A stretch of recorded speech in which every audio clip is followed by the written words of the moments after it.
In this video, crypto update muna tayo. Tumaas daw ng malaki ang yaman ng pamilya Trump ngayong linggo kasabay ng debut ng American Bitcoin ABTC at ng World Liberty Financial WLFI. Ayon sa Bloomberg, nadagdagan ng $1.3 billion ang collectively net worth ng pamilya sa araw ng debut. Kung kailan lumipad ang ABTC hanggang high na $14 bago bumagsak ng higit 50% sa low na $6.24. Sa calculation, ang WLFI ay nagdagdag ng roughly $670 billion sa network ng pamilya habang ang stake ni Eric Trump sa ABTC na co-founded niya ay tinatayang over $500 million sa intraday spike. Hindi pa kasama rito ang $4 billion equivalent na WLFI tokens ng pamilya na nakalock gamit ang kasalukuyang market price at ibinabawas ang mga nakalock na token. Lumalabas na higit $7.7 billion ang collective network ng pamilya Trump sa Bloomberg Billionaires Index. Nag-debut ang WLFI sa malalaking crypto exchange nitong Monday kasabay ng pag-unlock ng 24.6 billion WLFI tokens. Matapos ang initial spike, sumubsob ang price ng over 40% classic volatility para sa bagong list na token. Sa equity side, nare-release ang American Bitcoin sa US Stock Exchange itong Wednesday matapos ang merger nito sa Griffon Digital Mining. Dahil sa tinde ng intraday swings, 5 beses na na-halt ang trading mula sa high na $14, bumulusok ito hanggang sa bandang $7.36 kada share. Sa gitna ng hype, may political overhang din.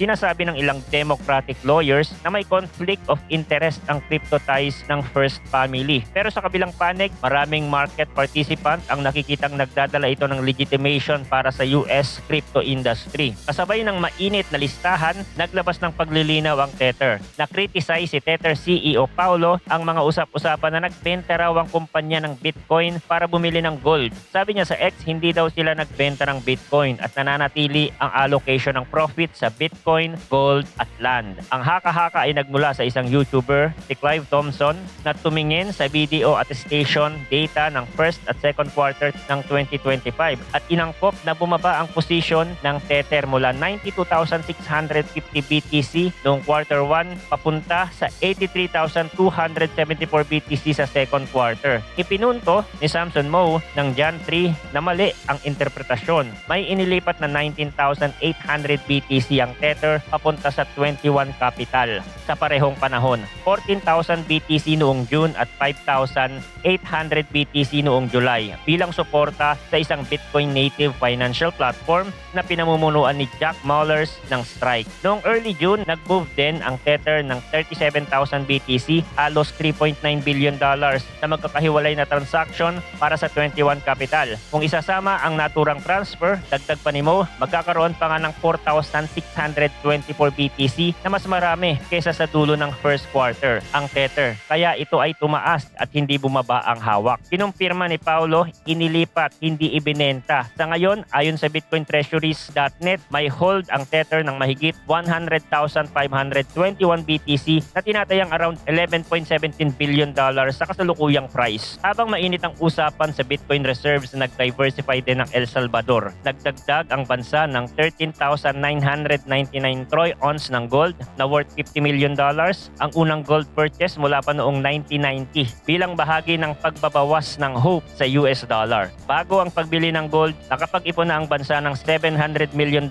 Bitcoin reserve, katumbas ng 6,292 BTC. Bagamat iginiit ng isang ulat ng International Monetary Fund noong July na wala pang bagong BTC purchase mula noong February. May malamig na paalala naman ng CryptoQuant hinggil sa Bitcoin Treasury demand. Record high ang total holdings pero humihina ang average na laki ng bawat buy. Ayon sa datos, umabot na sa 840,000 BTC ang pinagsamang hawak ng mga Bitcoin Treasury companies ngayong taon. Pinangungunahan ng strategy na may 637,000 BTC. Subalit, ang average purchase size ay lumiit ng malaki. Nitong August, 1,200 300 BTC lang per transaction ang karaniwang binibili ng strategy at 343 BTC naman para sa ibang firms, parehong down ng around 86% kumpara sa early 2025 high. Mataas pa rin ang activity, 53 deals noong June at 46 nitong August, pero paliit ng paliit ang kagat ng bawat deal. Noong August, 3,700 BTC lang ang nadagdag ng strategy kumpara sa peak na 134,000 BTC nung nakaraang taon. Ang iba pang treasury firm ay 14,800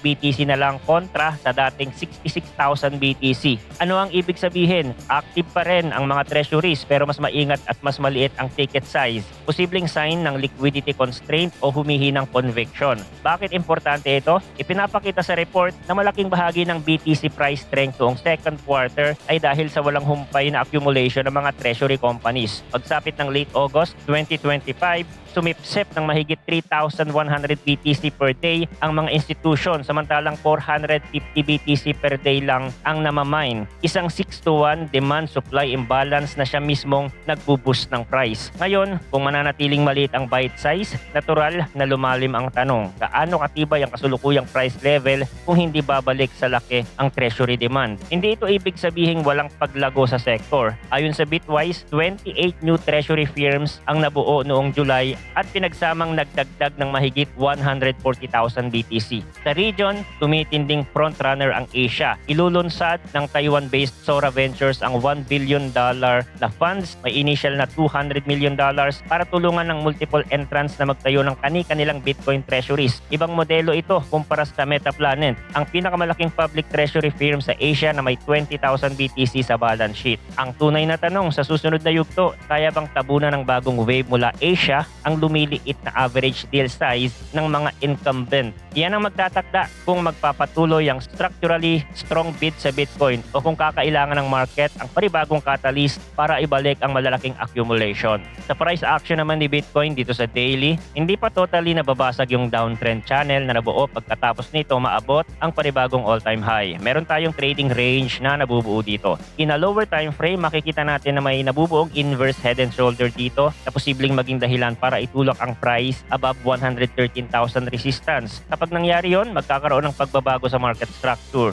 Kailangan manatili siya above 113,000 at hindi ma-reject agad. Then attempt to break the 117,000 resistance. Now, kung mababasag naman ang 113,000 resistance at nagkaroon ng rejection ulit, then andun pa din yung posibilidad na maitulak ito pa ibaba sa $105,000 support. Hindi siya major support pero sapat na para mag-bounce doon si BTC. Yun ay kung wala tayong negative catalyst or extreme fear. Kasi kung merong mga big news, positive man yan or negative, na magdadala ng extreme enthusiasm or extreme fear sa mga investors, then sasagasaan lang lahat ng mga pinagsasabi natin na resistance and support. That's why we manage risk because of this uncertainty.